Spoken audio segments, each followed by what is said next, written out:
Shalom Aleichem and Baruchim Habayim. Moshe Lagnado here, speaking under the auspices of Kollel, Baruch, Ahavat Yisrael, in Southern California, in Sha'rei Tziyon in Brooklyn, New York. My friends, this week we read Parshat Korach. It starts with the dissension of Korach and his men, disputing the authority of Moses and Aaron. After that great tragedy, the earth swallowed up all the participants. Then an interesting occurrence took place. God told Moses, take a stick from every leader of every tribe and put it into the Mishkan, into the Holy of Holies, and take it out next morning. And the next morning, all the staffs looked the same, except for one. The staff of Aaron had sprouted leaves, buds, and fruit. The miracle?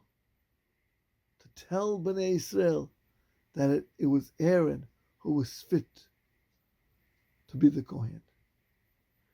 My friends, it does remind me of another miracle in the book of Ezekiel Yecheskel, when Yecheskel was taken to a field and shown by God a valley filled with bones. And God asked them, can these bones reclaim life? And slowly, the bones started to move, and sinews and flesh attached itself to them, and skin and body parts. And they stood up, and they came back to life. The Gemara asks her, was this a vision? Was this a parable? And Rabbi Eliezer, the son of Yossi Aglili, says, no, it happened. And I'm one of their descendants. They came to Eretz Yisrael. They married. They had children. They worked the land. My friends, have we not seen in our generation this concept of dry bones given life, creating a massive movement? And I'm not talking about the Zionist movement, which it is true that it could be compared to these events of a piece of stick sprouting life. The staffs of Aaron, just a piece of wood, but miraculously it produced fruit. In our generation, there was such a miracle. In the 1940s, at the end of World War II, people predicted the death of the religious Jew, the death of the yeshiva as it was known.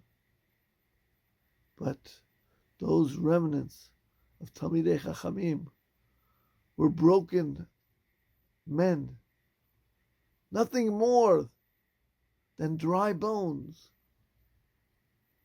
But miracles of miracles, they were able to replant those great centers of Torah, be it in America, be it in Europe, but of course in Eretz Yisrael.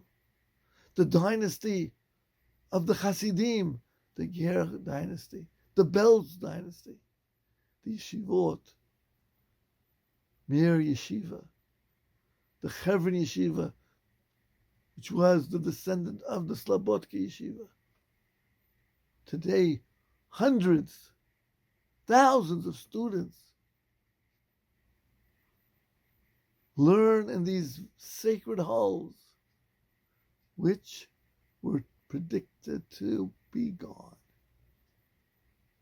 My friends, a few months ago, Those who lived in Brooklyn, New York, saw the trees dead, seemingly never to come alive again. Not a leaf, not a bud, seemingly a dead tree. But comes the spring, and all of a sudden, those trees which were hibernating start amassing beautiful foliage. Those who travel on the Palisades in the month of April, May are treated to an unbelievable sight, almost like the Chiyat HaMetim. Let us take those scenes to heart and realize that from dry bones, from seemingly dead wood, can come fascinating life. Maybe we look at ourselves as what can we accomplish? But as long as we have life, just a little bit in our bones and in our blood, we can grow and bring forth great fruits. Let us be like the staff of Aaron. Let us be like the bones of Yechezkel. Let us be like the trees in the winter who blossom in the spring, and be zocheh to bringing life, and a good life of Torah, mitzvot, and masokim tovim. And Be'ezrat Hashem will be zocheh to be at HaMashiach very soon. Shabbat Shalom.